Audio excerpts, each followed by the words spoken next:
थाम।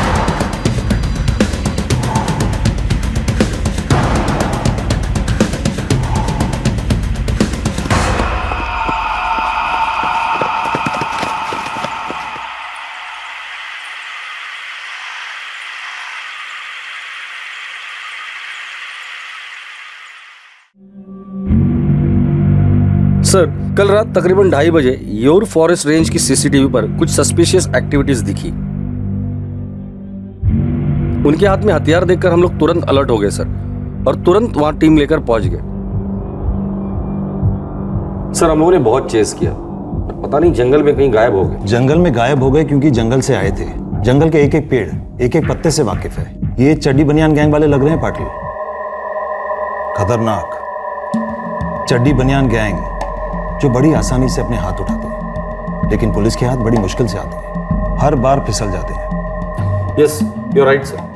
उनमें से एक को मैंने धर लिया था, तो फिसल गया। बॉडी पर ऑयल लगाया था। तलवार और चॉपर लेकर घूम रहे थे, हाथों में लूट का सामान था शायद। तुम्हारे इलाके से डकैती की कंप्लेन जरूर आएगी, तुरंत कार्रवाई करो पाटिल। चड्डी बनियान गैंग वाले शहर में आते ही हमले शुरू करते हैं। दूसरे किसी घर में हमला करे इससे पहले धर लो सालों को। डोंट वरी सर, हम उन्हें दोबारा स्ट्राइक करने नहीं देंगे। संभल के।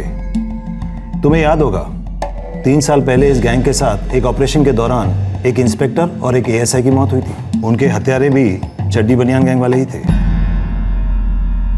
एक मुजरिम के लिए जुर्म एक राह होती है किसी मंजिल तक पहुंचने की, लेकिन कुछ मुजरिम ऐसे होते हैं जिनके लिए जुर्म कहीं पहुंचने की नहीं बल्कि जीने की राह होती है। इस गैंग के लिए जुर्म कोई शॉर्टकट नहीं, पेशा नहीं, बल्कि पीढ़ियों से चली आ रही एक विरासत थी। 1999 में पहली बार इस रहस्यमय और रस्मों से घिरे गिरोह ने महाराष्ट्र के बड़े शहरों को आतंक के अंधेरे में घेर लिया था।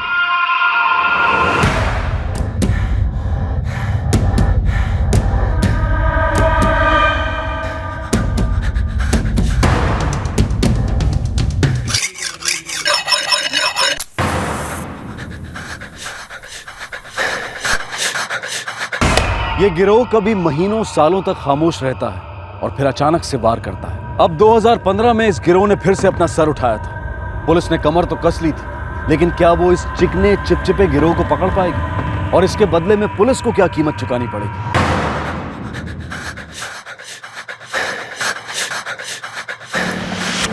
सर, ये चड्डी बनियान गैंग के कुछ केस रिकॉर्ड्स हैं। कोई चोरी डकैती कंप्लेंट आई? नहीं सर, अभी तक तो नहीं। शायद जिस घर में चोरी हुई है उसके मालिक शहर से बाहर है। पता नहीं इस चड्डी बनियान गैंग को कैसे पता चलता होगा कि घर में रहने वाले घर में नहीं है।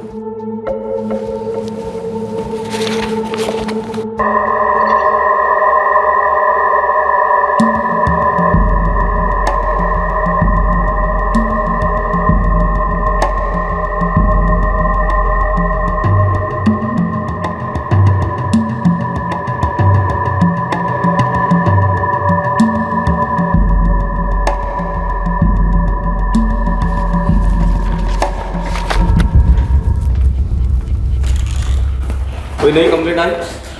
नहीं सर मैं चड्डी बनियान गैंग के कुछ खास केसेस के बारे में पढ़ रहा था जो यहाँ रजिस्टर्ड है। पिछले 2 साल से इनकी कोई एक्टिविटी नहीं हुई। ये लोग कुछ टाइम के लिए शांत बैठते फिर अचानक से अटैक करते, यही इनका मोडस ऑपरेंडी है। अगर ये लोग चड्डी बनियान गैंग के लोग हैं तो एक काम करो, सारे खबरियों को काम पे लगा दो। सर मैंने मोंटी खबरी को बुलवाया, वो जरूर कुछ ना कुछ निकलवाएगा। पूरे एरिया में पेट्रोलिंग डबल कर दो, जितने भी सस्पेक्ट है हो सकता है इस गैंग की खबरी हो, सबको राउंड अप करो और एक एक को तोड़ो। दूसरा अटैक नहीं होना चाहिए।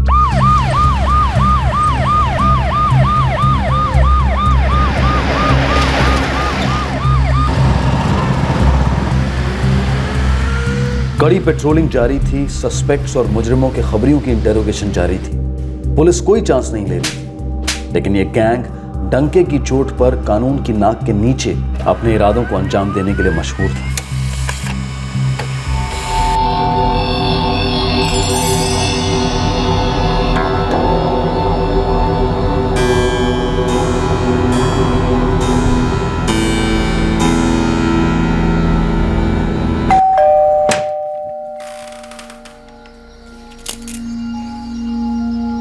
टाइम पर आ गए आप। हाँ, पूरे 28 घंटे बाद।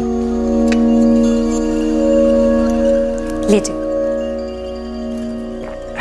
यार, ये बीपीओ की जो नौकरी है ना, पक्का तुम्हारी साथ है। ऐसा मत बोलिए, मैंने कुछ कहा क्या आपसे? एक मिनट, मतलब क्या है तुम्हारा? नहीं मतलब मेरी दिन रात शिफ्ट चलती रहे और तुमको कोई तकलीफ नहीं होती? मैडम हनीमून से 1 महीने पहले ही लौटे, ये जल्दी बोर हो गए हमसे।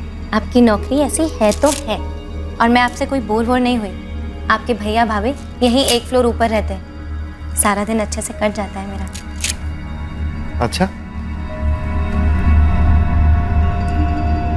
और रातें?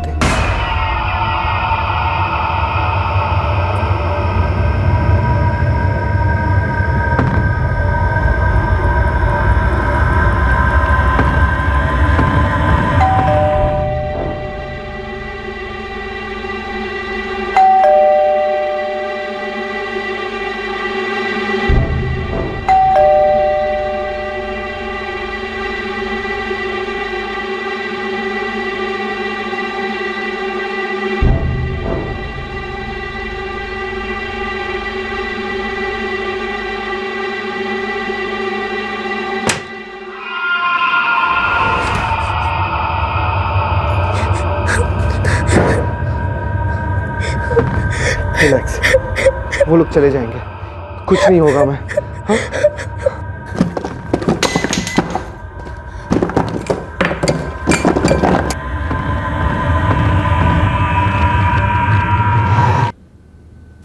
बाहर क्या हो रहा है? लगता है वो लोग चले गए, मैं देख कर आता हूँ। नहीं, आप मत जाइए प्लीज, आप मत जाइए। सुषमा यहाँ ऐसे कब तक बैठे रहेंगे? मुझे कुछ नहीं होगा, मैं देख कर आता हूँ। रिलैक्स।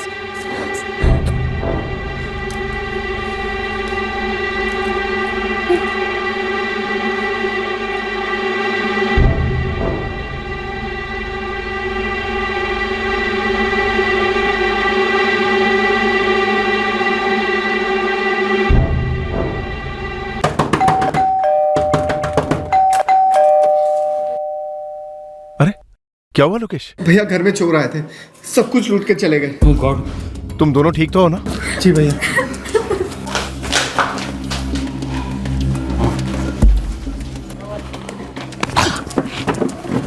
ड्यूटी के टाइम पे सो रहा है? हाँ, क्या हुआ साहब? सोसाइटी में चोरी हो गई और हमने कुछ नहीं किया साहब, माफ कर दीजिए। कौन? तू घोड़े बेच के सो रहा था या उन चोरों के हाथ खुद को बेच दिया था? नहीं साहब, मैं अपने बच्चों की कसम खाता हूँ, बस मेरी आंख लग गई थी साहब। आग लग गई थी? आग लग गई थी? आग लग गई थी? साहब मैं इस चोरी में शामिल नहीं हूँ साहब, बस हमारी आंख लग जाती है। मेरे भाई लोकेश और सुषमा ने बताया कि 5 लोग थे सर, और सोसाइटी का वॉचमैन कन्हैया 1 नंबर का इडियट है।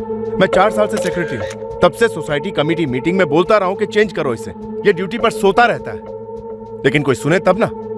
इतने सालों में आपकी सोसाइटी ने एक ढंग की सिक्योरिटी या सीसीटीवी में पैसा इन्वेस्ट करना जरूरी नहीं समझा। क्या करें सर, रेसिडेंट्स के एनुअल जनरल मीटिंग में जब भी सीसीटीवी की बात करते हैं तो रेसिडेंट साफ मना कर देते हैं, और जब इस तरह के इंसिडेंट्स होते हैं तो लोग मैनेजिंग कमेटी को ब्लेम करते हैं। सर कुल मिलाकर 9,75,000 की ज्वेलरी, 3 लाख कैश और 70,000 के 2 मोबाइल गए, और बाकी सारी चीज़ें और सब कुछ मिलाकर 1-8 लाख रुपए और।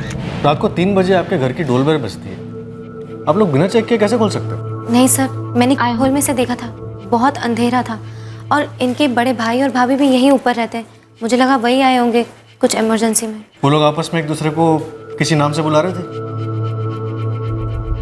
जी नहीं। देखिए इसमें साफ दिख तो नहीं रहा, फिर भी ध्यान से देखिए, क्या वो ये लोग थे? हाँ सर, शायद। उनके बदन पे तेल लगा था? हाँ सर। देखिए ये चड्डी बनियान गैंग है तो बहुत खतरनाक, पर आप चिंता मत कीजिए, दोबारा यहाँ हमला नहीं करें, पर आपके आसपास के एरिया में हमला जरूर कर सकते हैं। मिस्टर महेश, एक रिक्वेस्ट थी, आपके इस वरुण नगर एरिया में जितनी भी बिल्डिंग्स हैं उन सारे सोसाइटीज के सेक्रेटरी से मीटिंग हो सकती है जल्द से जल्द?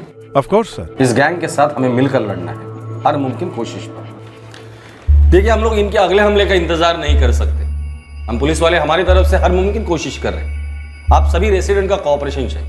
जी बिल्कुल सर, बस आप ये बताएं कि हमसे क्या एक्सपेक्टेड है। सबसे पहले आप लोग अपने सोसाइटीज में ढंग का सीसीटीवी लगवाएं, और सिर्फ आउटडोर पे नहीं, हर फ्लोर पे लगाएं। उसके बाद आप जिस सिक्योरिटी एजेंसी से वॉचमैन को बुलाते हैं उस सिक्योरिटी गार्ड को हमारे साथ रजिस्टर करवाएं। उतना ही काम वाली बाई आती है या ड्राइवर आते हैं, जो भी आपकी सोसाइटीज में आते हैं उन सभी को हमारे साथ रजिस्टर करें और उनका बैकग्राउंड चेक करें। सर सोसाइटी में तो कितने लोग आते जाते हैं, इलेक्ट्रिशियन, सेल्समैन, किराने वाले के डिलीवरी बॉयज, पूरी दुनिया आती जाती है। जी बिल्कुल सही कहा सर आपने, लेकिन एक छोटी सी बात तो हम कर सकते हैं, दरवाजा खोलने से पहले आई होल से देखें, सेफ्टी चेन लगाने के बाद दरवाजा खोलें, और प्राइवेट सीसीटीवीज भी लगा सकते हैं सिक्योरिटी के लिए, वो भी अच्छा रहता है। सर ये चड्डी बनियान गैंग वाले कितने खतरनाक हैं?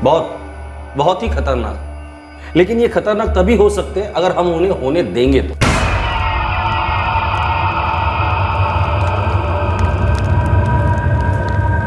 अगली बार डाके के टाइम तुम दोनों ने कुछ खाने की कोशिश की ना तो मुंह तोड़ दूंगा, समझे? दादा, अगला डाका कब डालेंगे? जब बुलावा आएगा।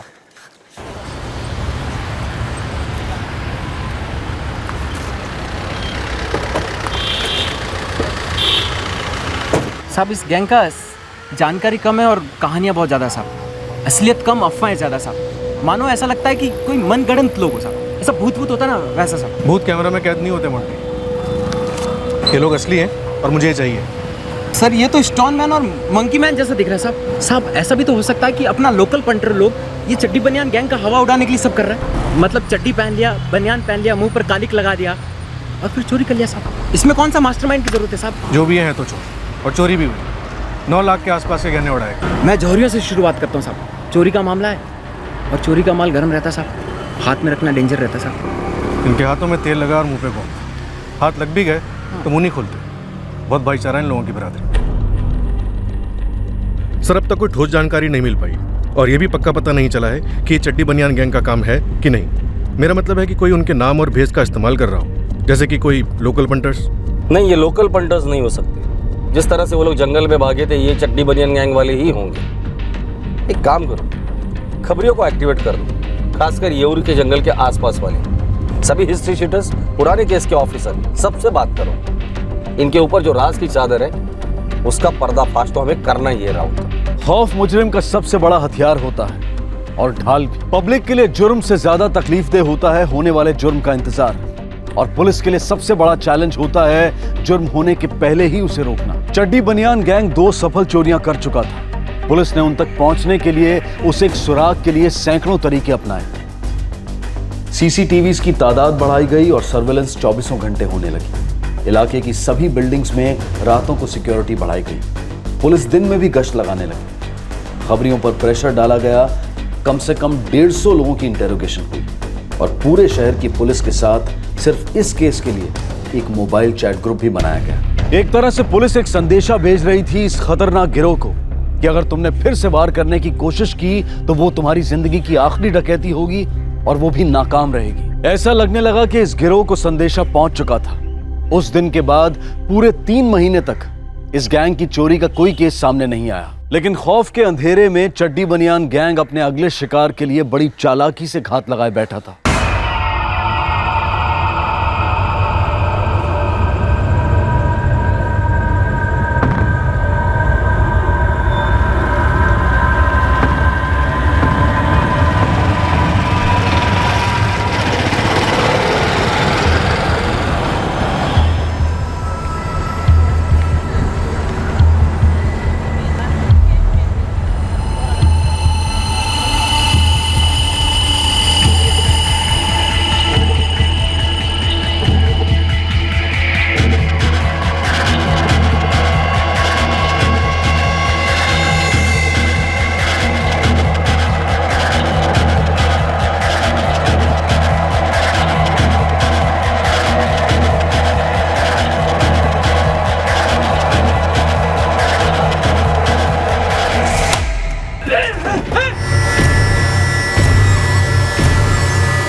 हेलो, क्या आप कौन?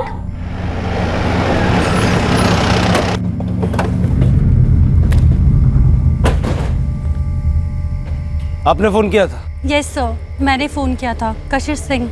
मैं प्रेम राठौड़, सेक्रेटरी। आपने कुछ छुआ तो नहीं? नहीं सर, सिर्फ अंदर आकर देखा। रमनाथ, इस वॉचमैन का स्टेटमेंट ले लो। आप मेरे साथ चलें, आप यहीं रुकिए।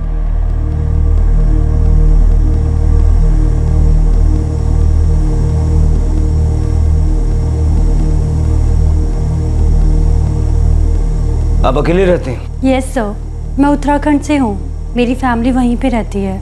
मैं यहाँ पे मॉडलिंग के लिए आई हूँ। मेरा नाइट शूट था और मेरे पीछे ये सब। घर में कैश और ज्वेलरी कितनी थी? अराउंड 1 लाख कैश और 60 से 70 हज़ार की ज्वेलरी थी सर। कैश और ज्वेलरी के अलावा जो कुछ भी चोरी हुआ है वो इन्हें लिखवा दीजिए। Okay sir. वो लोग मुंह पर कुछ लगाए हुए थे और सिर्फ गंजी पहने थे और नीचे भी कुछ चड्डी बनियान। जी साहब जी, वो लोग 5-6 लोग थे और मुझे बांध कर चले गए और फिर 20 मिनट के बाद लौटे। साहब 2 सेकंड में ऐसे गायब हो गए जैसे अंधेरा निकल गया उन्हें। मैं फिर सीधा सेक्रेटरी साहब के फ्लैट पर गया, उन्हें सारा कुछ बता दिया। सर हमें पता नहीं था कि वो कौन सा फ्लैट में गए हैं, इसलिए हम और सेक्रेटरी साहब खुद जाकर सारे फ्लोर को देखे। तब जाकर देखा कशिश मैडम का फ्लैट का दरवाज़ा आधा खुला हुआ था। जब अंदर झांक कर देखा तब मालूम हुआ कि उन्हीं के घर में चोरी हुई है। सर मेरे पास कशिश का नंबर था तो मैंने उसे फ़ोन लगाया, वो तुरंत इधर आ गई और उसके बाद उसने आपको फ़ोन किया। ये दोनों फ्लैट्स खाली है क्या? वो सर ठाकुर जी और शुक्ला जी रहते हैं ना यहाँ पे। फिर ये बाहर से कुंडी क्यों लगी हुई है? Oh my God. 1 minute.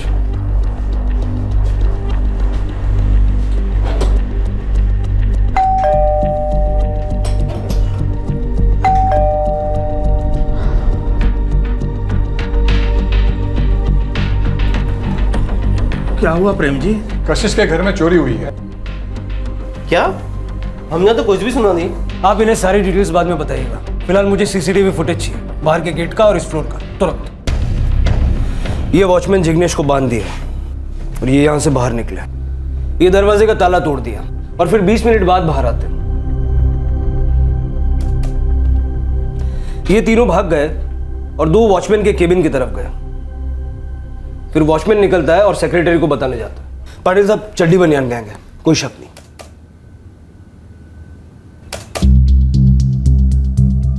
Thank you Pingle, आपने तुरंत मुझे फुटेज दिखाया। चेहरे तो नहीं दिख रहे इसमें, पर है यही 5 लोग। हाइट, बॉडी, हथियार सब कुछ सही। चड्डी बनियान गैंग को लेकर जो मोबाइल ग्रुप है उसमें मैं भी हूँ, तो जैसे ही मुझे पता चला मैंने सोचा आपको इन्फॉर्म कर दूं। हम लोगों ने हमारे एरिया में चेकिंग और पेट्रोलिंग बढ़ा दी तो उन्होंने आपके एरिया में हाथ मार दिया। वैसे ये लड़की अकेली रहती थी? हाँ, मॉडल है। FIR लिया है, अभी पता करना है अंदर के किसी का हाथ तो नहीं, बाई वाई या कोई। एक बात पता चली है इनके बारे में, ये लोग किसी लोकल की मदद नहीं लेते, जो करते हैं खुद करते हैं। बस सवाल ये है, इन्होंने यही घर कैसे चुना जहाँ एक अकेली लड़की रहती थी और उस दिन लूटा जिस दिन वो घर पर नहीं थी? अंधेरे में रोशनी एक सवाल बनकर आई कि आखिरकार ये चड्डी बनियान गैंग अपना शिकार किस आधार पर चुनते हैं। अगर इनका कोई लोकल खबरी नेटवर्क नहीं है तो क्या ये खुद ही अपने खबरी हैं? अगर इनकी ये मोडस ऑपरेंडी क्रैक की जाती तो क्या तेल से चिपचिपे ये चोर सलाखों के पीछे होते जहां से वो फिसल ना पाते? एक और घर लूटा गया था और पुलिस के पास CCTV फुटेज और फिंगरप्रिंट्स होने के बावजूद भी हाथ में कुछ भी नहीं था। एक तरफ पुलिस पूरी कोशिश कर रही थी इस गिरोह को पकड़ने की और दूसरी तरफ ये गिरोह अपने अगले शिकार पर निकल चुका था।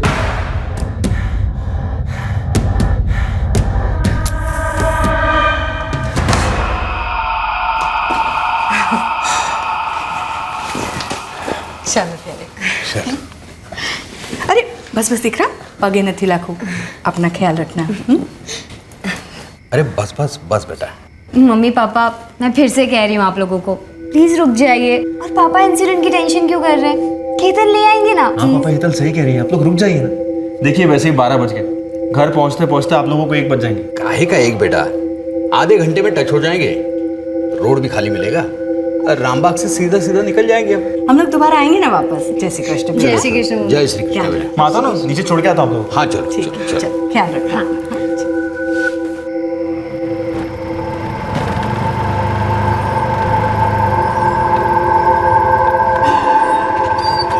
थाने चलोगे? सोनवाड़ी। ओ बस चलो आओ जो आओ जी बेटा।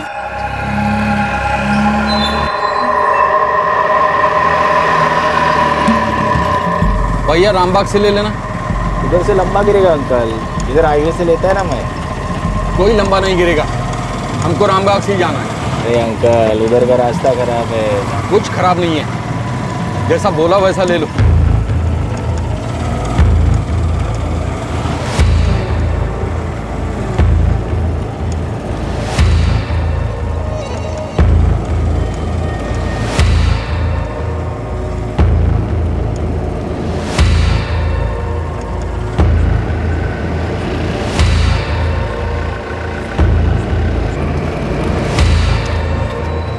राउत साहब एक खबर है साहब। अभी अभी मैं ये और जंगल से गुजर रहा था साहब।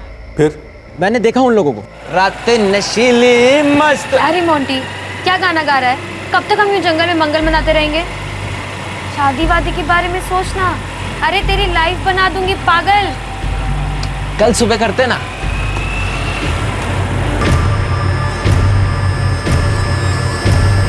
भाग मोंटी, मोंटी चल जल्दी चल मोंटी, मोंटी जल्दी चल। साहब वो नहीं पता आ रहे थे जा रहे थे, लेकिन पक्के वो चड्डी बनियान गैंग वाले थे। हाँ साहब, नहीं उनके मुंह पर कालिक पुत रखा था और सब पत्थर भी फेंक रहे थे।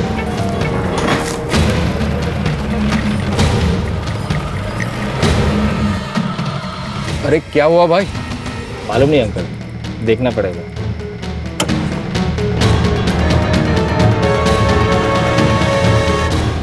સાંભળો, તમે કેતનને ફોન કરો। अरे केतन आके रिक्शा ठीक करेगा क्या? शुरुआत करेगी। कांस्टेबल्स को बोलो राइफल लेकर साथ में निकले। अगर उनकी तरफ से एक भी फायरिंग होती है शूट दे।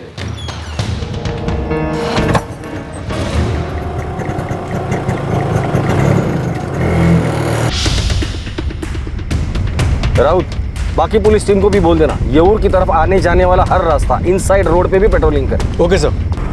लो अंकल, पहुंच गए सोनवाड़ी। अभी किधर लेने का है? सीधा चलते रहो, आगे से राइट है, पंकज कॉलोनी। બહુ મોડું થઈ ગયું, 1:30 બજ रहा। मुझे क्या बोल रही हो? इसकी रिक्शा बंद पड़ गई ना। अरे अंकल, जानबूझ के थोड़ी ना रिक्शा बंद किया है, होता है कभी कभी। वैसे भी आपको दूसरा रिक्शा नहीं मिला ना।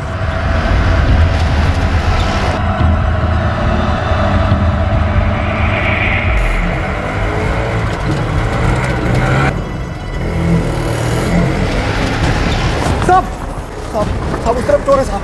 साहब उनके हाथ में चाकू बंदूक है, वो चड्डी बनियान वाले हैं साहब। साहब जल्दी चलिए। बचाओ, कोई है? वर्कर जल्दी से हॉस्पिटल लेकर जाओ इन्हें। राउत, ये लोग सोनवाड़ी एरिया में जल्दी आ जाओ, जंगल की तरफ भागे ये लोग। एक वृद्ध जोड़े को लूटकर उन्हें घायल कर चड्डी बनियान गैंग फिर एक बार फरार हो गया था। फिर एक बार पुलिस के हाथों से बच निकला था, पर इस बार पुलिस ने ठान लिया था कि वो खाली हाथ नहीं लौटेंगे। घायल जोड़े को हॉस्पिटल भेजा गया और फिर कंक्रीट जंगल के इन सिपाहियों ने घने जंगल में छिपे दुश्मन के घर में घुसकर उन्हें मारने का इरादा बना लिया। उस रात जंगल में कभी जिंदगी फिसली तो कभी मौत।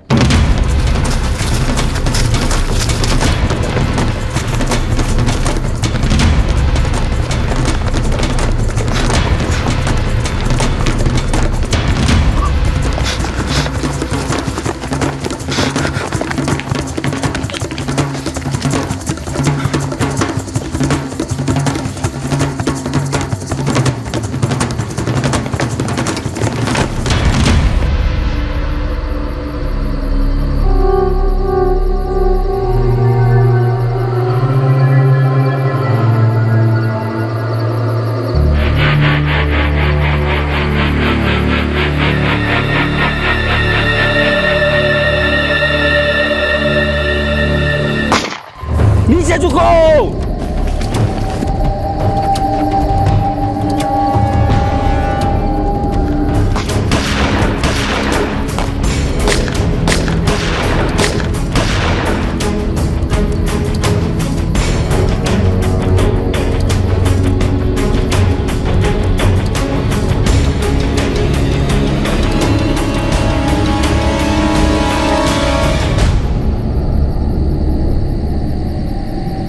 लगता है कट्टों की गोलियां खत्म हो गई है। जब तक कोई भागने की कोशिश नहीं करता कोई फायर नहीं करेगा। Sir,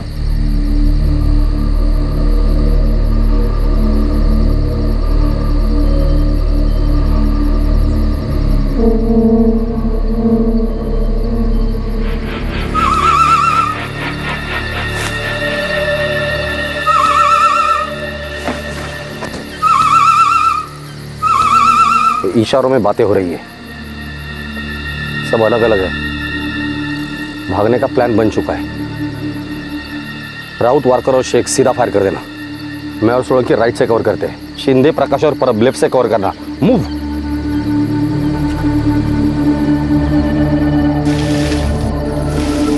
fire!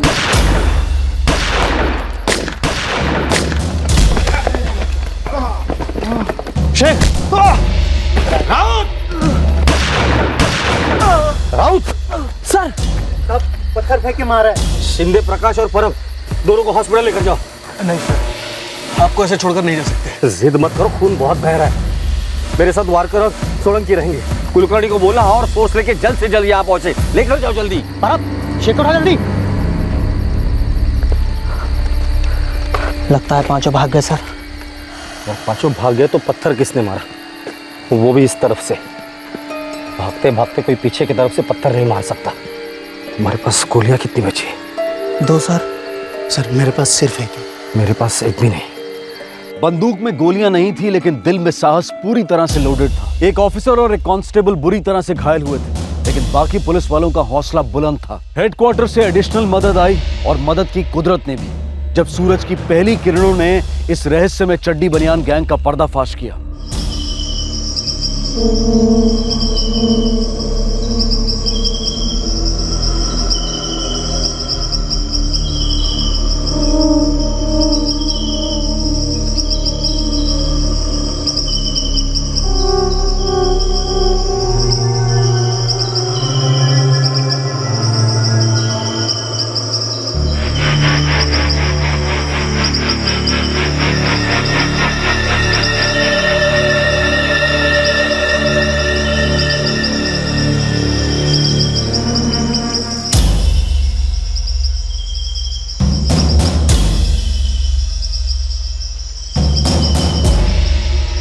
पहले इनके थोबड़े धोते हैं, फिर इन्हें धोते हैं तबीयत से। नाम? दिलीप सुरवे। नाम? अनिल सुरवे। तेरा नाम क्या है? एकनाथ भोईर। बाकी के 2 लोग कौन थे?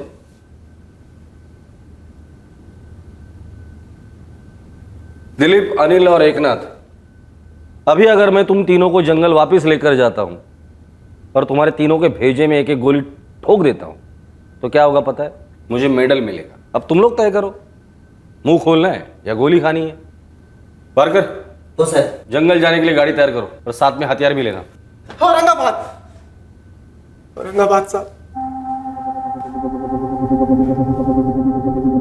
साली तू मेरा सगा भाई है क्या?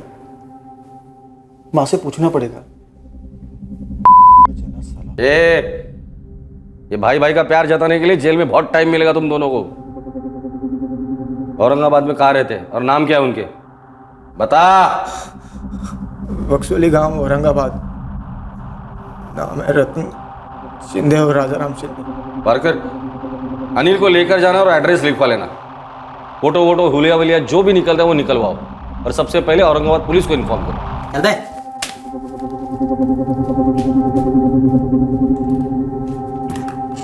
दिलीप और एकनाथ, तुम लोगों की कहानी में मुझे कोई दिलचस्पी नहीं है क्योंकि तुम्हारा काम ही बहुत कुछ बोलता है।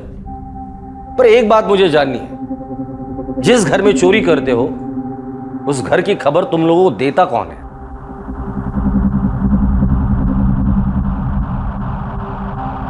दो दिन तक कड़ी पूछताछ के बाद इस चड्डी बनियान गैंग का सरदार दिलीप सुरवे और उसका साथी एकनाथ दोनों बोले। उसी दौरान पुलिस ने औरंगाबाद से इस गिरोह के बाकी 2 सदस्यों को भी गिरफ्तार कर लिया।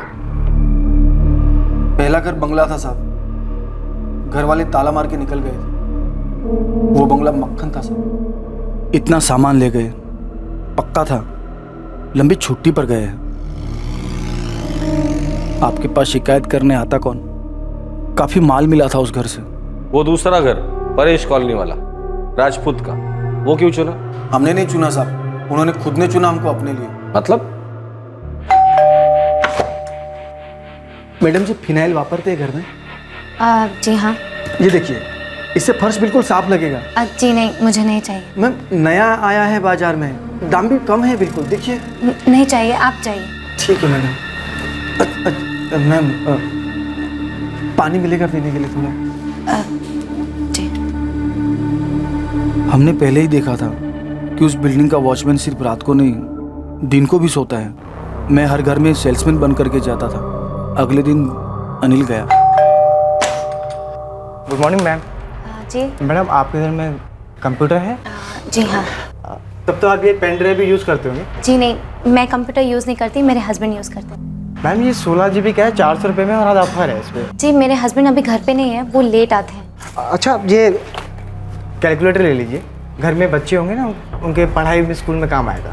वो मैडम ने बातों बातों में मुझे बता दिया था कि घर पर पति पत्नी के अलावा और कोई नहीं रहता, और हमने उस रात हमला कर दिया। उसके बाद 3 महीने कहाँ गायब थे? औरंगाबाद। शहरों में सिर्फ हम अपने काम के लिए आते हैं, यहाँ की भीड़ भाड़ वाली जिंदगी अपने को रास नहीं आती साहब। वो मॉडल कशिश, उसको कैसे निशाना बनाए?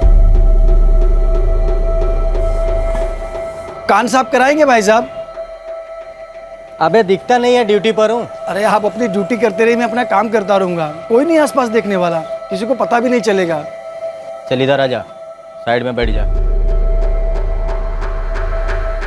कई दिनों से मैं उस मैडम पर नजर रखे हुए था, सुबह शाम 2 बार दौड़ लगाती, सुना था टीवी वीवी में भी आती है, सोचा वॉचमैन से थोड़ी जानकारी निकाल लूं, तब खुद उस मैडम ने ही जानकारी दे दी। वॉचमैन, मेरे फ्लैट का टैप लीक हो रहा है, किसी प्लम्बर को अभी भेज दो। प्लम्बर तो 10 बजे के बाद आएगा मैडम जी। लेकिन मेरी तो शूटिंग है 9:30 के बाद। कोई तो होगा ना घर पे मैडम जी। ना मैं तो अकेली रहती हूँ, मुझे प्लम्बर अभी चाहिए। बोलना, मैं 100 रुपया ज्यादा दे दूंगी। मैं फोन करता हूँ प्लम्बर को। हाँ। वैसे आपका फ्लैट नंबर कितना है मैडम जी? 6B403, चौथा माला। जल्दी भेज दो। हाँ भेजता हूँ। घरों पर डाके डालने से हटकर उस बुढ़े कपल को लूटने को क्यों सोचे? वो सोच के नहीं किया था सर। तो उस बिल्डिंग में हमने 2 फ्लैट देखे थे, पर उस बिल्डिंग में हम लोग घुस नहीं पाए। आप लोगों ने इतनी फील्डिंग जो जमा करके रखी थी।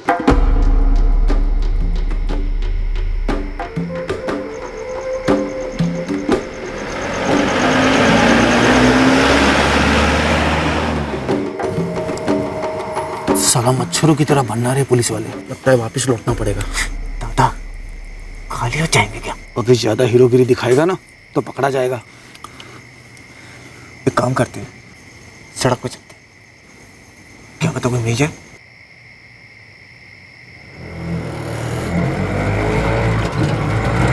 लगता है ऊपर वाले ने तेरी अर्जी सुन ली। देख क्या हलवा तोहफा भेजा है हमारे लिए।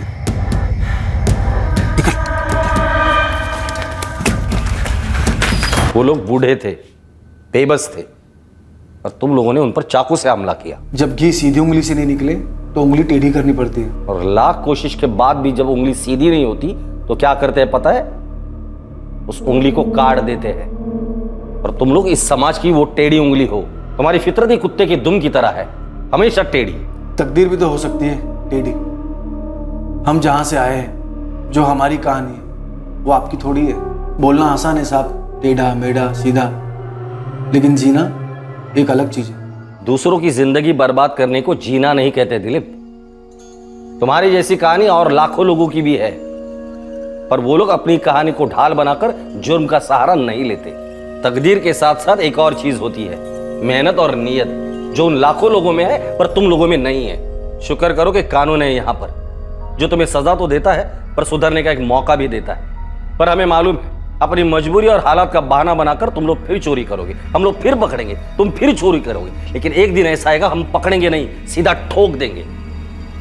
राउत तगड़ा केस बनाओ इन सबके खिलाफ और पेश करो अदालत में। 5 आरोपियों को आईपीसी की धारा 326 घातक हथियार से या किसी अन्य तरीके से जानबूझकर चोट पहुंचाने के लिए, धारा 307 हत्या करने के प्रयास के लिए, धारा 394 लूट के दौरान जानबूझकर चोट पहुंचाने के लिए, धारा 397 लूट या डकैती के इरादे से हत्या या गंभीर चोट पहुंचाने के लिए, धारा 459 किसी के घर में सेंध लगाने के दौरान गंभीर चोट पहुंचाने के लिए, और धारा 34 एक ही मंशा से जुर्म करने के तहत बुक किया गया है। चुराए गए कुछ गहने और कैश पुलिस ने बरामद कर लिए थे, बाकी गहनों की खोज अभी जारी है। खौफनाक चड्डी बनियान गैंग को पकड़ने में अपनी जान की परवाह ना करते हुए महाराष्ट्र पुलिस के दिलेर ऑफिसर्स और कांस्टेबल्स ने अपनी ड्यूटी के प्रति अपनी निष्ठा का बेहतरीन प्रमाण दिया। क्राइम पेट्रोल उन्हें सैल्यूट करता है। महाराष्ट्र, उत्तर प्रदेश, उत्तराखंड, राजस्थान, पंजाब और आंध्र प्रदेश, देश के कई राज्यों में इस चड्डी बनियान गैंग के कई प्रकार हैं। इन डकैतों के बारे में कई अफवाहें हैं, कई काल्पनिक कहानियां हैं जो इन्हें राज में लिपटे एक गुप्त पंथ का दर्जा देते हैं, जबकि हकीकत यह है कि अन्य किसी भी क्रिमिनल की तरह इस गुट में भी वही लोग शामिल हैं जो मेहनत और ईमानदारी से नहीं बल्कि जुर्म के शॉर्टकट द्वारा अपना पेट और अपना व्यसन पालना चाहते हैं। इनका रौद्र रूप और विचित्र रिवायतें सिर्फ एक छलावा है आतंक का माहौल तैयार करने के लिए। जुर्म एक भेड़िया है जो अलग अलग रूप धारण करके हम तक पहुंचने के प्रयास में रहता है, लेकिन हमें मेमना नहीं बनना है, शेर की तरह डटकर उसका मुकाबला करना है। और इस लड़ाई में आप और हम पुलिस की बहुत बड़ी मदद कर सकते हैं, चौकन्ने रहकर, सतर्क रहकर। CCTV cameras, double doors, qualified security guards हमारी सुरक्षा जरूर बढ़ाते हैं, लेकिन साथ ही किसी अजनबी के साथ जरूरत से ज्यादा अपनी पर्सनल डिटेल डिस्कस करना भी अक्सर नुकसानदायक हो सकता है।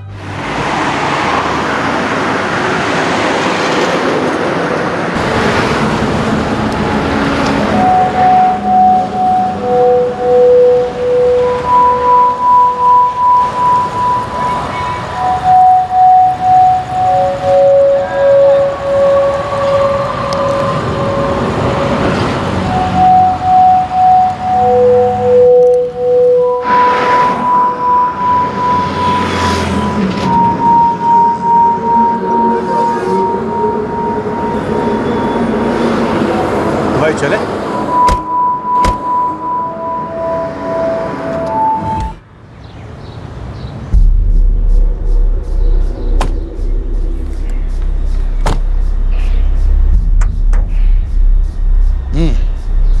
आजा।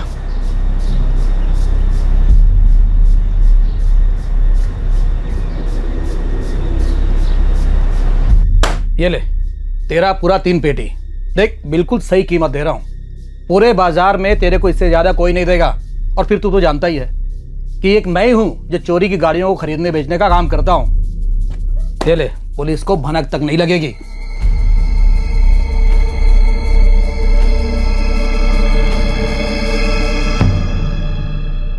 अशोक कदम, यह उस शख्स का नाम था जिसकी हत्या हुई थी। लाश के पास से बरामद हुए ड्राइविंग लाइसेंस से मृतक की पहचान हुई। अशोक कदम के घर में उसकी मौत की खबर सुनकर मातम छा गया। पुलिस पूरी कोशिश कर रही थी गुनहगारों तक पहुंचने की, लेकिन इस जुर्म को अंजाम देने वाले मास्टरमाइंड तक पहुंचने में कई साल लग गए, क्योंकि सुराग के तौर पर पुलिस के पास सिर्फ एक नाम था। अरे सुनो, कैलाश नाम के आदमी को जानते हो जो इस एरिया में टैक्सी चलाता है? कुछ पता है उसके बारे में? कैलाश नाम के आदमी को जानते हो जो टैक्सी चलाता है? कैलाश नाम है, टैक्सी चलाता है यहीं विक्रोली में। मैं किसी कैलाश को नहीं जानता। अरे गौरव भाई। अरे सुलेमान, कैसे हो? क्या हाल है? बस बढ़िया। क्या बात है भाई, आज तुम करवाने वाले हो क्या बोनी? बोल किधर जाने का है? कहीं जाना नहीं है गौरव भाई। फिर किसी के बारे में जानना था। किसके बारे में? कोई कैलाश करके एक बंदा है। कैलाश क्या? अब यही तो पंगा है, पूरा नाम पता हो तो कुंडली खुद नहीं निकाल दूं। तो भाई कोई फोटो वोटो होगी उसकी? बस इतना पता है कि टैक्सी चलाता है, शायद विक्रोली में। तू एक काम कर, घाटकोपर जा, देख अगर विक्रोली की टैक्सी है तो घाटकोपर से सवारी जरूर उठाता होगा। बाकी मैं अपने दोस्तों में पूछवाता हूँ यहाँ पे। चलो पक्का पूछना। हाँ चल चल मिलते हैं भाई।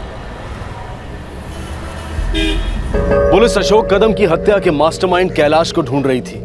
उनके पास सिर्फ इतनी जानकारी थी कि कैलाश एक टैक्सी ड्राइवर है। सारी कोशिशों के बावजूद भी पुलिस कैलाश का पता नहीं लगा पाई थी।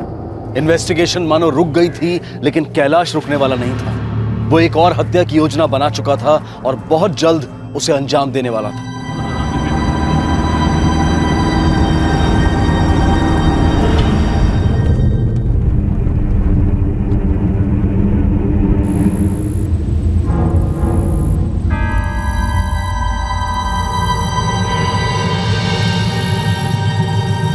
और कितनी देर लगेगी?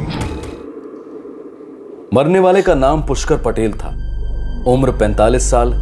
लाश काफी सड़ चुकी थी, लेकिन फिर भी मृतक की बीवी और बेटे ने उसकी पहचान कर ली। पुष्कर पटेल का केस एक्सीडेंटल डेथ करार देकर बंद कर दिया गया, जबकि उसकी हत्या हुई थी। इन दोनों की मौत सन 2011 में हुई थी, वो भी 1 महीने के अंतराल में। अगले 4 सालों तक इन दोनों की हत्या की गुत्थी सुलझ नहीं पाई, लेकिन 2015 में इस जुर्म की सच्चाई सामने आई और जरिया बना खुद एक जुर्म, एक ऐसा जुर्म जिसकी योजना अभी बुनी जा रही थी।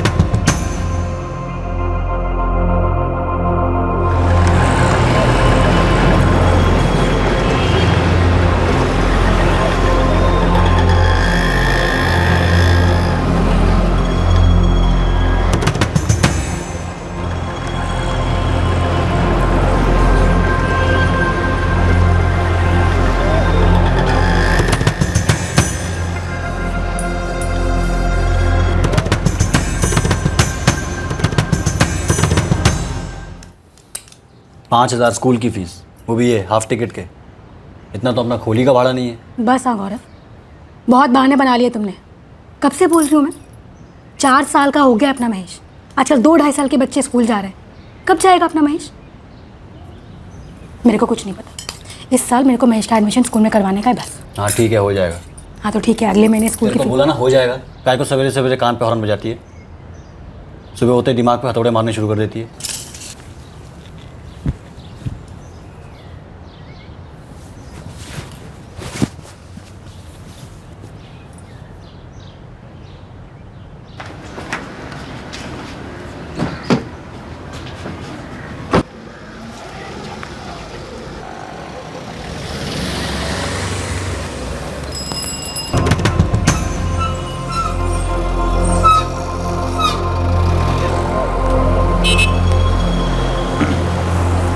तुलसी नगर, बैठो।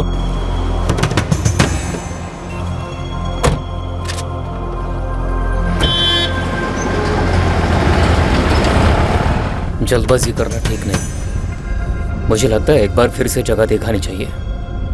जो भी करेंगे सोच समझ के करेंगे। अबे 1 हफ्ते से यही तो कर रहे हैं, कितना सोचेंगे। लोहा गर्म है, मार देते हैं हथौड़ा। राम जी तुम इतने उतावले क्यों रहते हो? और तुम इतने डरे हुए क्यों रहते हो यार? डरता नहीं हूं मैं, पर जब बात लाखों की आती है तो। अबे घबरे, जब देखो झगड़ते रहते हो मियाँ बीवी की तरह। ऐसे ही झगड़ते रहे तो हो गया काम। सुरेश बाबू, ये राजू 1 नंबर का फट्टू है। मैं तो कहता हूँ इसको रहने दो। इस काम के लिए हम दोनों ही काफी हैं। ए राम जी, तू जास्ती उड़ मत, समझा ना? कहाँ फंस गया हूँ मैं। एक तो साइट पे कॉन्ट्रैक्टर साला पैसे काट काट के देता है, और यहाँ तुम, इतना अच्छा मौका हाथ आया और तुम लोग मुहूर्त देख के बैठे हो। सच में मौके पे चौका मारना आता ही नहीं है तुम लोगों को। ए तू जितना उतावला होगा ना उतना विकेट तेरा जल्दी गिरेगा। थोड़ा सब्र रख, समझा? ए भाई दोस्त, तू लगा ना गाना बना यार। क्या यार?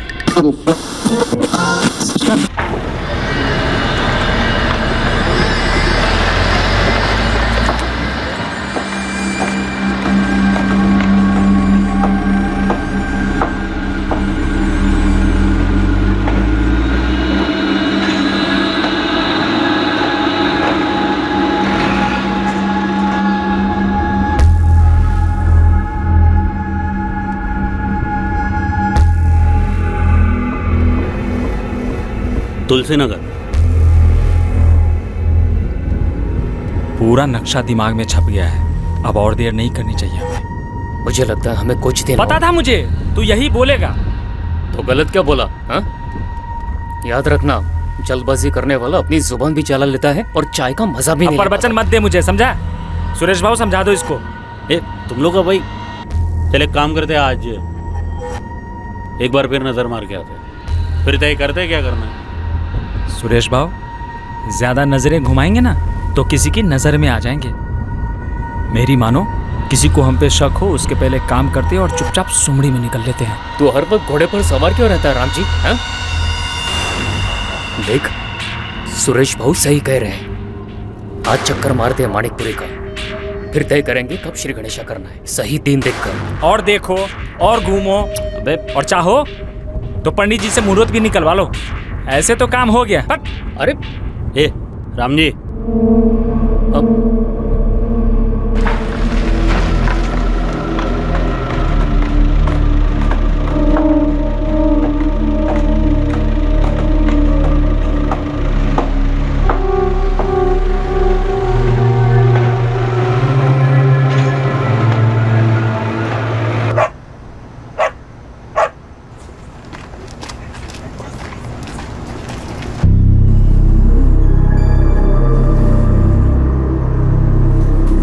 रात को कहाँ जा रहे हो? है कुछ काम।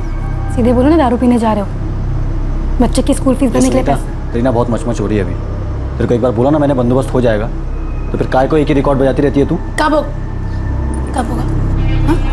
अगले महीने से फीस है। तेरे को मैंने बोल दिया ना, हो जाएगा बंदोबस्त। सो जा चुपचाप।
तुलसी नगर। बैठो।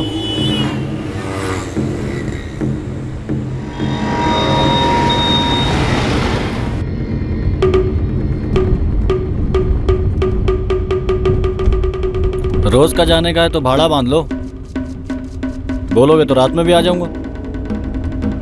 नहीं वो ज़रूरत नहीं है, 2-3 दिन का ही काम बाकी है। तुम तीनों क्या कंस्ट्रक्शन साइट पे काम करते हो? हाँ, वो कारीगर है हम लोग। अच्छा। मैं बिजली का काम करता हूँ और ये दोनों मिस्त्री का। तीनों एक ही गांव से हो? कौन से गांव से? बस भाई अब तो मुंबई के होके रह गए भाई। हाँ, लेकिन मुंबई जैसी जगह में रहना और खाना आसान तो है नहीं, मुश्किल तो होती होगी। अब मुझे ही ले लो, इतना कमा लेता हूँ कि पेट भर जाए, मगर जी नहीं भरता।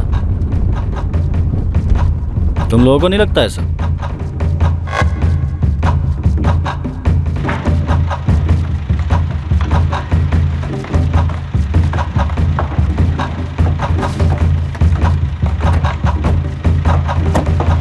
सुनो भाई, साफ साफ बोल देता हूँ, अपने को भी पैसा बनाने का है।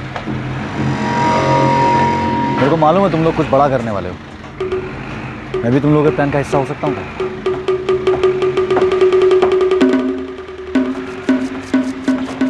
एक जुर्म की योजना आकार ले रही थी और इस होने वाले जुर्म का 4 साल पहले हुई 2 हत्याओं से एक अजीब कनेक्शन जुड़ने वाला था। 4 साल पहले हुए अपराधों का खुलासा बहुत अजीबोगरीब ढंग से होने वाला था।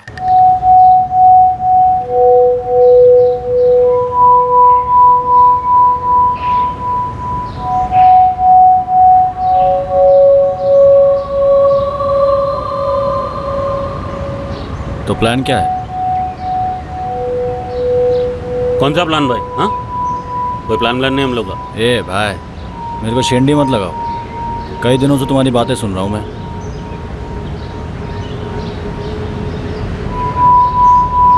ऐसे मत देखो यार, देखो मुझसे डरने की ज़रूरत नहीं है, मैं भी बिल्कुल तुम्हारे जैसा हूँ। देखो, अपने को भी पैसा बनाने का, साथ में काम करते हैं, यकीन मानो बहुत काम का आदमी हूँ मैं। ठीक हो भाई? सच बोलो, तुम खबरी हो ना? यार मैं खबरी लग रहा है क्या शक्ल से? हैं? तुम्हें क्या लगता है क्या करने वाले हो? कोई बड़ी आसामी पार्टी को लूटने का प्लान है तुम्हारा?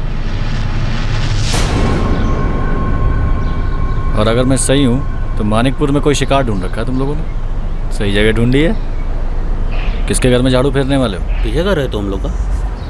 हाँ? इरादा पीछे आने का नहीं, साथ आने का। बोलो क्या कहते हो? बोला था ना मैंने, ज़्यादा नज़र मारने के चक्कर में हम पे किसी की नज़र पड़ेगी और करो मुआयना, सब इस राजू की गलती। अबे चुप चुप। देखे हीरो, तूने ना कुछ ज़्यादा ही सोच लिया, समझा ना? हम ऐसा कुछ करने वाले नहीं है। भाऊ देखो, ये सबसे मेरा कोई वास्ता नहीं है। तो मजदूर आदमी हो, मेरा नाम मत देना पुलिस को। ये सब इन दोनों का प्लान है। साला गिरगिट, मालूम था मेरे को पहले से कि कोई भी मुसीबत आएगी तो सबसे पहले तू ही पलटी मारेगा साला। अबे गप्पा सा चायला। ये देख भाई, तेरे से ना कुछ एकदम सॉलिड मिस्टेक हो गया। हम लोग मजदूर आदमी हैं, कोई प्लान नहीं हम लोग का। अरे भाई तुम लोग यार फालतू में घबरा रहे हो यार। भाई मैं कोई खबरी नहीं हूँ भाई, कसम खा के कहता हूँ, अपना पुलिस से कोई लेना देना नहीं है। सच्ची बोल रहा हूँ, तुम्हारे बहुत काम आ सकता हूँ मैं, साथ में काम करते हैं। क्या काम आ सकते हो तुम हमारे? पहले प्लान बताओ अपना, फिर बताता हूँ किस तरह काम आ सकता हूँ।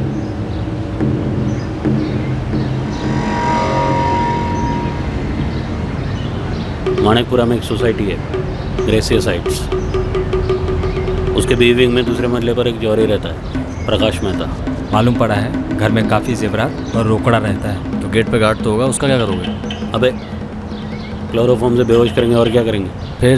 फिर क्या, घंटी बजाएंगे तो दरवाज़ा खुलेगा और कान के नीचे 2 बजाएंगे तो तिजोरी का ताला। बोलना बहुत आसान है, करना बहुत मुश्किल है। किसी ने कोई हरकत करी तो चाकू की नोक गर्दन पे पड़ेगी ना तो सांस भी पूछे बगैर नहीं लेगा। घर में कितने लोग हैं कुछ पता है? नहीं। फैमिली होगी, बीवी होगी, बच्चे होंगे।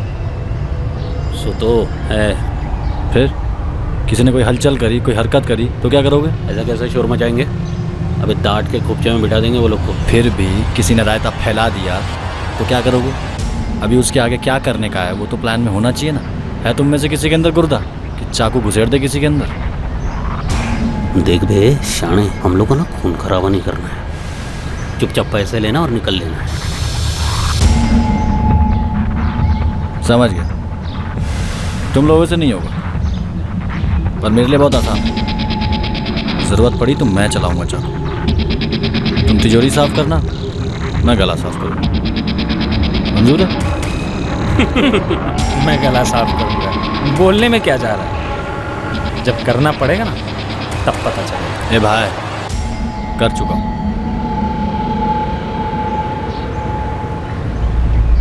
सही बोल रहा है क्या? मतलब टपकाया क्या किसी को तूने? कहने को तो प्लान लूट का था, लेकिन इस लूट के प्लान की प्लानिंग किसी और मकसद से ही की गई थी। मकसद था एक जुर्म की जड़ तक जाने का। प्लान बनाया गया था यह पता लगाने के लिए कि किस जुर्म को अंजाम दिया गया था, और इस प्लान को एक्शन में लाया गया था 10 दिन पहले।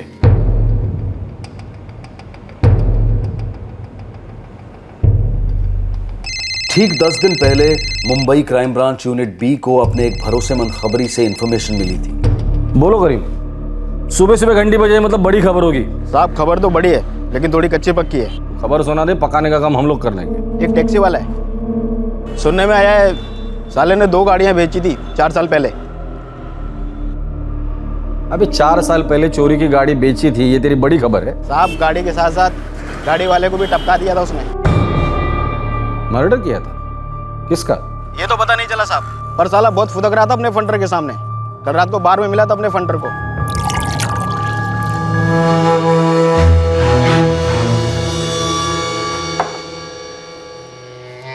लानत है साला तेरे ऊपर, चेन चोरी में अंदर गया।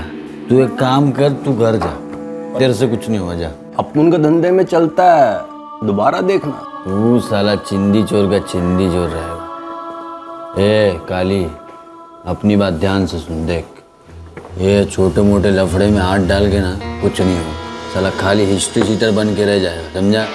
और जब भी कोई बड़ा लफड़ा होएगा ना, पुलिस तेरे को पकड़ के अंदर कर देगी। तो क्या करने का? जो भी करने का है बड़ा करने का, समझा क्या? ये 2-2 हज़ार की चेन लूट के ना कुछ नहीं होगा, साला बड़ा हाथ मारने का, लाखों का खेल खेलने का। और नौबत आई ना किसी को टपकाने की तो टपका देने का, साला कोई वांदा नहीं। पैसा रहेगा ना तेरे पास तो किधर भी अंडरग्राउंड हो सकता है। तो साला पुलिस छू भी नहीं पाई तेरे को। कुछ भी बोलता है यार तुम। हलवा किसी को टपकाना, कभी टपकाया किसी को? बात करता है। मारा है ना, वो भी 1 को नहीं 2 को, फिर भी क्या हुआ? बैठा ना मैं इधर तेरे सामने। वो खुद अपने मुंह से बोला साहब। मर्डर किसका किया था? ये तो पता नहीं, लेकिन दारू के नशे में था तो फेंक नहीं रहा था, ये पक्का है। 2 मर्डर? कब किए मर्डर? 4 साल पहले। क्या बिगाड़ लिया पुलिस ने मेरा? साला बिंदास घूमता हूँ। अब करोड़ों का आबादी है, एक आध इधर उधर गायब भी हुआ तो चलता है। साला अपनी बीवी को नहीं मालूम, पुलिस को क्या खाक मालूम चलेगा? साहब इतना बताया, 2 मर्डर किया था 4 साल पहले। नाम क्या बताया उसका? गौरव रमन, यहीं विक्रोली में टैक्सी चलाता है। ठीक है, देखता हूँ।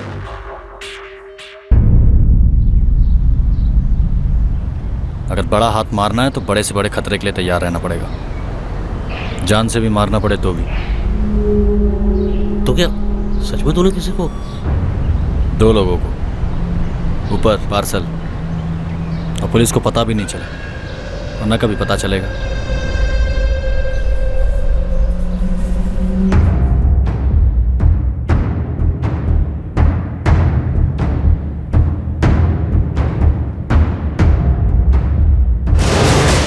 गौरव रमन नाम है टैक्सी वाले का। ये रही उसकी हिस्ट्री। मारपीट लड़ाई झगड़े में 3-4 बार अंदर आ चुका है। अब पता चला कि उसने 2 मर्डर भी किए। हिम्मत इतनी बढ़ गई है कि बिना डरे सबको ढोल बजा के सुना रहा है कि पुलिस उसे छू भी नहीं पाई। इस गौरव को उठा भी नहीं सकते सर, कोई सबूत तो है नहीं उसके खिलाफ। बात को भी 4 साल हो गए, और जो इतना उछल रहा है तो जरूर मोटी चमड़ी का होगा, आसानी से मुंह भी नहीं खुलेगा। सर, किसका मर्डर किया था इसने, किस एरिया का केस था, कुछ पता है? कुछ भी नहीं पता सर। गौरव समझता है कि इसने पुलिस को 2 बार चकमा दे दिया तो वो कभी पकड़ा नहीं जाएगा। इसकी गलतफहमी दूर करनी पड़ेगी। हाँ, और कैसे? सर क्यों ना इस बार हम उसे चकमा दे, फंसाते उसे। चूहे को अगर पिंजरे में बंद करना है तो रोटी दिखलानी पड़ती है। ललचाना पड़ता है। कोई भी अपराधी जुर्म की खुशबू दूर से सूंघ लेता है। प्लान बनाओ, इसे लगना चाहिए कि कोई तगड़ा कांड होने जा रहा है और इसे अच्छे पैसे मिलने वाले। एक बार इसे भनक लग जाएगी ना, फिर देखो चुंबक की तरह खींचा चला आएगा पिंजरे में।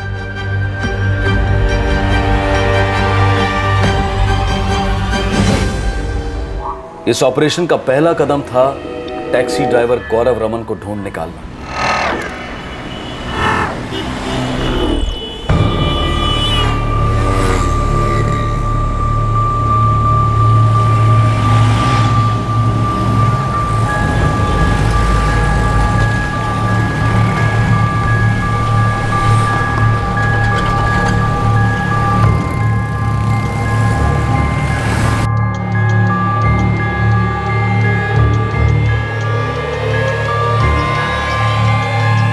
गौरव को लोकेट करने के बाद कुछ दिनों तक उसकी सारी मूवमेंट्स नोट की गई।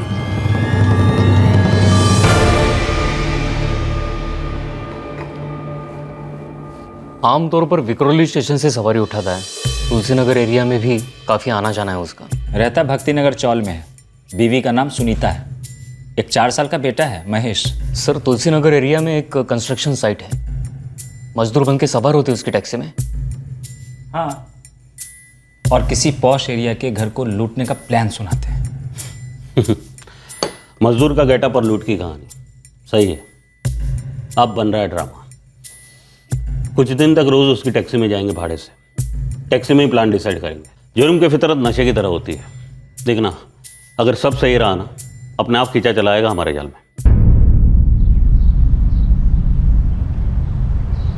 2 मर्डर किया और पुलिस ने कुछ नहीं किया तेरे को। चल कुछ भी। मुझे लगता है तू फेंकता है। हाँ, या फिर हमें फंसा रहा है। मुझे तो अब भी लगता है ये पक्का खबरी है। फालतू का स्टोरी सुना रहा है। अरे क्या यार, तुम लोग एक ही रट लगा के बैठे हुए हो यार। नहीं हो कोई खबरी में। चलो 1 मिनट के लिए मैंने तेरी बात मान ली। अब ये बता, तूने दोनों मर्डर अकेले कर दिए? नहीं, 2 साथी और थे मेरे, मगर बॉस में था। तो तू उनके पास क्यों नहीं जाता हाथ मारने? हमारे पास क्या है, इधर क्यों आया? क्योंकि वो साले बेवकूफ़ थे, चढ़ गए पुलिस के हत्थे। अभी सड़ रहे जेल में।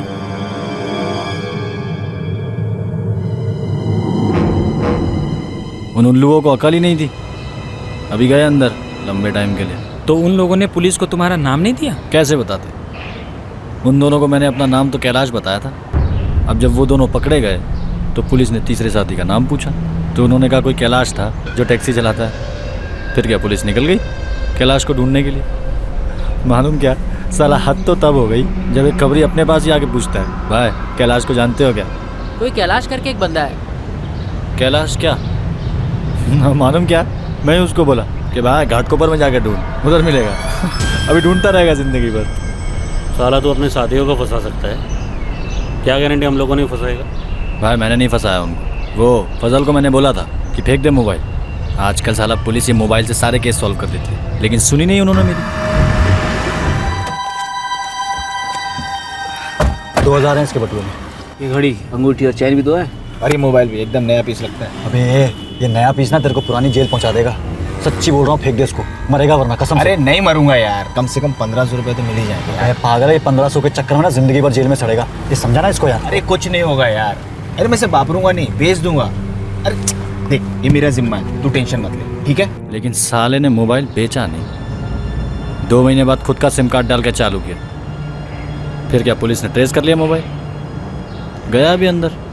अब ये मत कहना कि तू नहीं जानता अशोक कदम कौन है, क्योंकि जो हश्र तुम लोगों ने इसका किया था उससे भी बुरा करूंगा तेरा। मैं मानता हूँ साहब कि मैंने मोबाइल चुराया, लेकिन उसका खून मैंने नहीं किया साहब।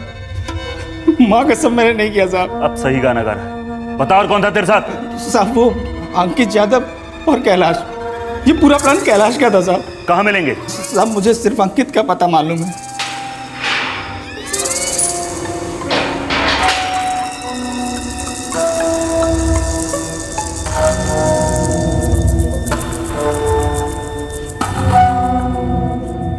आज तक सड़ रहा जेल में और पुलिस ढूंढ रही है कैलाश को।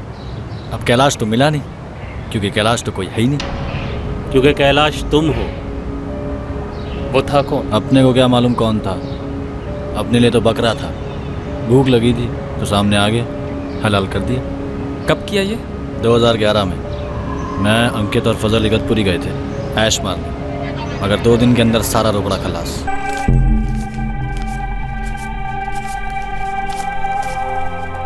ए भाई, अपन के पास तो सिर्फ 80 रुपए बचे हैं। इधर देख, मेरे पास सिर्फ 150 रुपए बचा है। और अपने पास 120।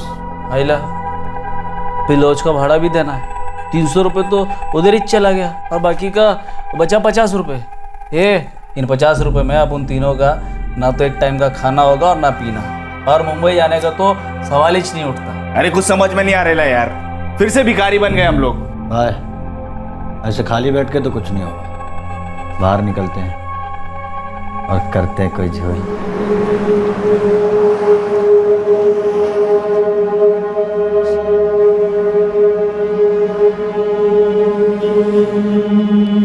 अरे यार कैलाश, कब से पैदल चल रहे हैं यार, और कितना पैदल चलना पड़ेगा? क्या पैदल ही जाएंगे अपन मुंबई? यार देख, कुछ ना कुछ करना पड़ेगा। क्या? एक काम करते हैं, आगे को या तो एटीएम होगा या पेट्रोल पंप, वहाँ पर कोई ना कोई शिकार जरूर मिल जाएगा हमें। अबे येड़े, पागल है क्या तू? अबे उधर सिक्योरिटी मिलेगी, वो भी बंदूक के साथ, और वो सीसीटीवी कैमरा बात करता है। सुनो, एक काम करते हैं। क्या? किसी छोटे मोटे गल्ले को लूट लेते हैं, अबे कुछ तो पैसा मिलेगा। चलो चल। हम शिकार की तलाश में घूम रहे थे, तभी अचानक सामने से एक गाड़ी हमारी ओर आती दिखी।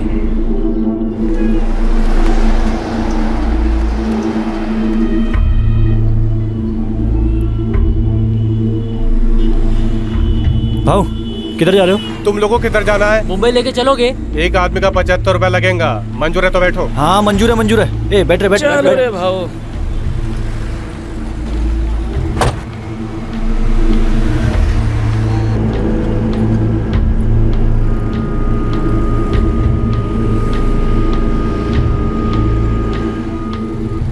दिमाग में आया क्यों ना इस ड्राइवर और उसकी गाड़ी को ही लूट लेते।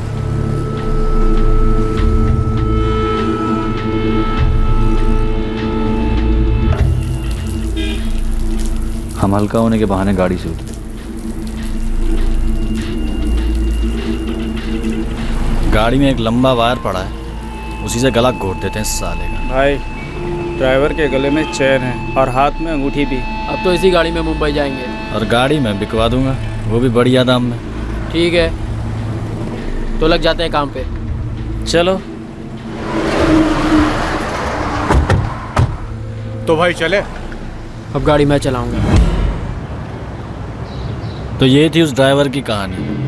अपने को तो उसका नाम भी मालूम नहीं था, वो तो अगले दिन अखबार में पढ़ा, तब मालूम चला कि अशोक कदम नाम था।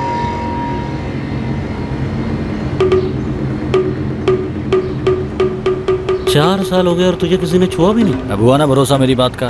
भाई मुझे तो पूरा भरोसा है इस पे।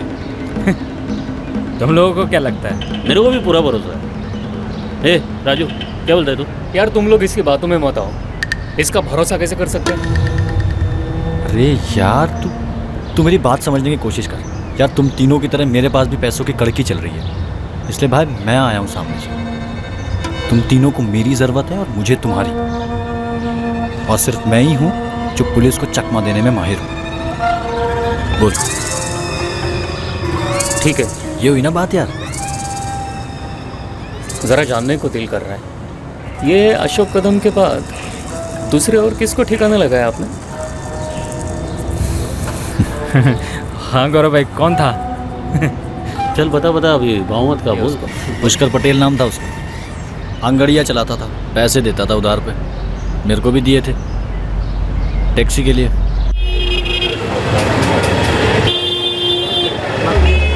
देख कैलाश, 6 महीने की बात हुई थी अपनी, आज 8 महीने हो गए, तूने एक किस्त भी नहीं लौटाई। पुष्कर सेठ, अभी धंधा जमा नहीं है ढंग से, थोड़ा सा वक्त और दे दो बस। तुम्हारा धंधा नहीं जमा, तुम्हारा नसीब है भाई, मेरा क्या कसूर है? तुमने कहा था 6 महीने में 6 लाख रुपए लौटा दूंगा, 6 रुपए नहीं दी तुमने। मेरे पैसे नहीं मिले ना तो मैं पुलिस में रिपोर्ट करूंगा, टैक्सी उठा ले जाऊंगा तुम्हारी। पुष्कर सेठ, तुम ठंडे हो जाओ ना थोड़ा, काय को अपना बीपी बढ़ा रहे हो? 1 हफ्ते का तो वक्त मांग रहा हूँ खाली। ठीक है, लेकिन सिर्फ 1 हफ्ता, इससे आगे 1 दिन नहीं मिले। आप टेंशन मत लो, मिल जाएगा। अशोक कदम का गाड़ी बेच के 3 लाख आता है, जिसके 3 हिस्से हुए। अपने हिस्से आए 1 लाख। उधर घर में बीवी की किचकिच चालू थी, पैसों के वांदे हो गए थे। फिर क्या किया तूने? फजल को बुलाया, देख कैलाश, मैं तेरे साथ है, पर मेरे को क्या मिलेगा? पुष्कर सेठ बहुत बड़ा आदमी है, मैं उसको पैसा देने के बहाने बाहर बुलाऊंगा, ठीक है? वो अपनी गाड़ी लेके आएगा, अपन उसको मुंबई के बाहर लेके जाएंगे और किसी सुनसान जगह पे ले जाके टपका देंगे। अभी उसके पास से जो भी मिलेगा, पैसा, गाड़ी, अपन आधा आधा बांट लें। वैसे भी क्या है, मैं खाली बैठा हूँ। अभी बता करना कब है?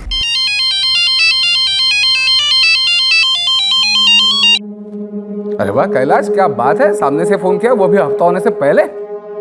मुझे तो लगा तू खा गया मेरे 6 लाख और मुझे जाना पड़ेगा पुलिस में तेरी शिकायत करने। क्या सेठ, तुम भी गरीबों को पुलिस का उल देते हो। तुम्हारे पैसे तो लौटा नहीं थे, तो पैसे लेकर आ जाओ ऑफिस। सेठ एक छोटा सा प्रॉब्लम है। लेकिन अब क्या प्रॉब्लम है? वो पैसे विक्रोली में नहीं, खोपोली में है। खोपोली क्यों? क्या है ना सेठ, अपना एक दोस्त आ रहा है उधर किसी बिजनेस के काम से, उसके पास रोकड़ा है लेकिन टाइम नहीं है, तो अब उनको जाके लेना पड़ेगा उधर। तो तू अपनी टैक्सी में लेके आना। वही तो राड़ा है ना सेठ, अपना टैक्सी गैराज में है, तो मैं सोच रहा था आपके साथ जाके ले आता हूँ। वैसे भी 1-1.5 घंटे का रास्ता है, क्या कहते हो? सेठ अपना दोस्त है ना, बहुत पहुंची हुई चीज़ है। वो शेयर मार्केट में पैसा लगाता है, तुमको अच्छा लगेगा उससे मिलके, क्या कहते हो? ठीक है, बता कल कब चलना है?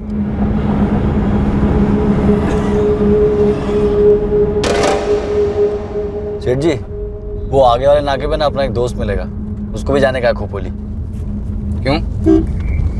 उसको मिलने का है ना अपने दोस्त को, शेयर मार्केट में पैसा लगाता है ना, ये आगे वाले नाके पे खड़ा होगा। देख, टैक्सी तू चलाता है, मैं नहीं। मैं क्यों लिफ्ट दूं किसी को? क्या सेठ जी, इसमें बुरा मानने वाली क्या बात है?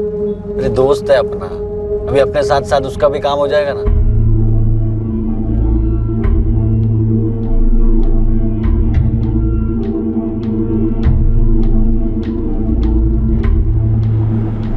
क्या रे फजल, बैठ।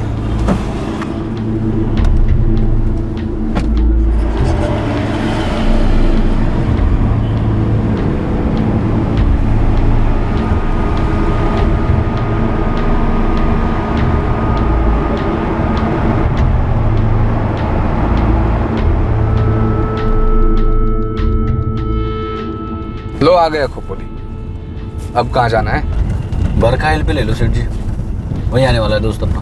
बरखा हिल?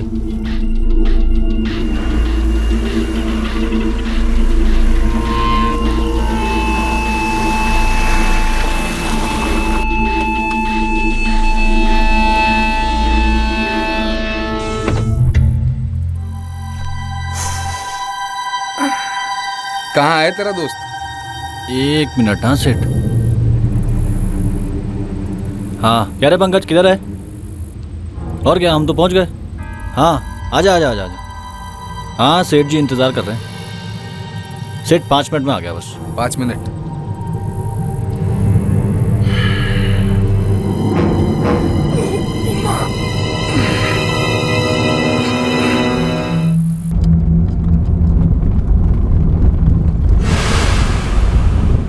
ये ले तेरा 1.5 पेटी। क्या बात है, आजकल तू हर महीने एक नई गाड़ी पे हाथ मार रहा है। आपकी मेहरबानी है गुरु भाई। अरे इकबाल, गाड़ी का नंबर प्लेट बदल सबसे पहले, और हाँ 2 बंदे लगा दे गाड़ी का पूरा हुलिया चेंज करने के लिए। पटेल की गाड़ी बेच के जो भी माल मिला हमने आधा आधा कर लिया। 4 साल हो गए, पुलिस को आज तक भनक नहीं लगी। लेकिन फजल तो अंदर है, उसने इस बारे में अगर बोलेगा तो डबल मर्डर का चार्ज लग जाएगा ना। और उसका वो दोस्त कैलाश, वो तो आज तक मिला ही नहीं पुलिस को। कैलाश तो भाई सारा बिल तो उसी के नाम पे फटेगा। गौरव मुझे ये बता कि दोनों खून तूने आसपास में ही किए थे ना? हाँ, वो अशोक को 2011 के पहले महीने में टपकाया और वो पटेल को दूसरे महीने में पार्सल। सारा 4 साल हो गया, पुलिस अपने 1 इंच भी पास नहीं आ पाई। चल बता, अपने बीच में फासला कितना है? मतलब डिस्टेंस रे, कितना है? क्या बोल रहा है सुरेश? अबे कोचू, तेरी गलत फहमी दूर कर रहा हूँ। पुलिस तेरे बिल्कुल पास है और तेरी चारों तरफ। क्या हो क्या रहा है सब? चकमा जो आज तक तू कानून को देता आया और जो अब हमने तुझे दिया है। ये सुरेश नहीं रे, सब इंस्पेक्टर सुरेश कामड़े। गौरव रमन तेरा मीटर डाउन।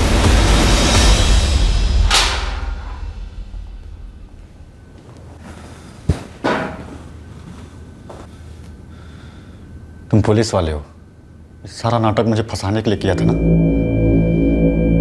वो मानिकपुर का मुआयना, वो प्लान की बातें, सब झूठ था।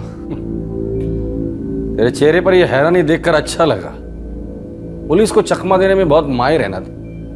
गौरव उर्फ कैलाश आज खुद कैसे चकमा खा गया, अब मार खाएगा। क्या कहता था तू? पुलिस तुझे छू नहीं सकती। फिक्र मत कर गौरव, छुएंगे तो अब भी नहीं, बिल्कुल हाथ नहीं लगाएंगे। अब बात डंडे से होगी।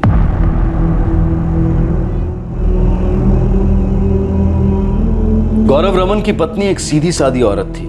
वो जानती थी कि उसका पति थोड़ा सनकी है, अपने परिवार के प्रति गैर जिम्मेदार है, लेकिन वो ये नहीं जानती थी कि उसके हाथ दो इंसानों के खून से रंगे हुए थे। उसे यह हकीकत जानकर काफी गहरा सदमा लगा। उसे बिल्कुल अंदाजा नहीं था कि वो एक गुनहगार के साथ जिंदगी बसर कर रही थी। उस रात अशोक कदम को नासिक की सवारी मिली थी, जिसे ड्रॉप करके वो मुंबई वापस लौट रहा था। कुछ और पैसे कमाने की उम्मीद में उसने गौरव और उसके साथियों को अपनी गाड़ी में लिफ्ट दी। वो उन लोगों के इरादों से बिल्कुल अनजान था। जब गौरव ने रास्ते से अपने दोस्त फजल को पिक करने की बात कही, तब एक पल के लिए यह बात पुष्कर पटेल को जरा खटकी थी।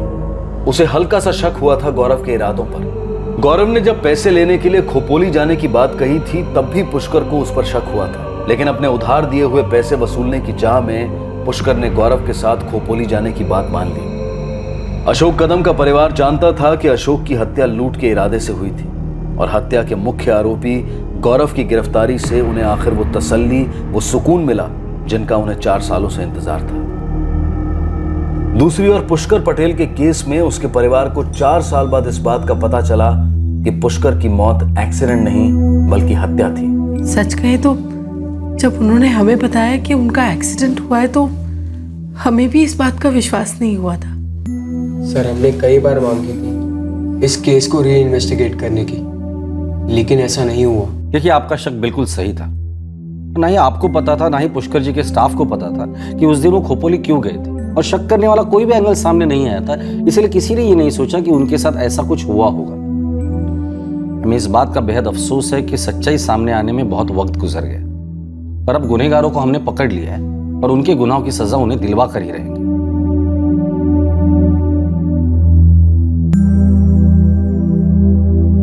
अशोक कदम के केस में गौरव, फजल और अंकित पर हत्या के लिए आईपीसी की धारा 302, सबूत मिटाने के लिए धारा 201 और लूट या डकैती के इरादे से हत्या या गंभीर चोट पहुंचाने के लिए धारा 397 लगाई गई है।